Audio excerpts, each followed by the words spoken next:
Hello mga katigangers. Tapos ang holiday. Balik ulit sa trabaho. Ang kinuha ko ngayon ay hindi oatmeal, cereal. Dalawang klaseng cereal. Yung ibabaw, iba, at saka yung ilalim, iba. Nakalimutan ang pangalan. Ang nilagay kong milk ay half and half. Bumili. Kumuha rin ako ng konting pastry. At saka yung aking panulak ay linagyan ko ng konting gato. Konting-konti lang.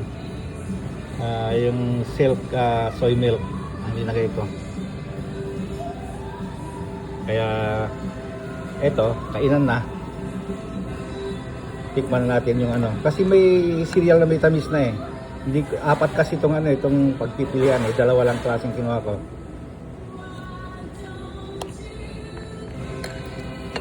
Tama yung may tamis na nakuha ko.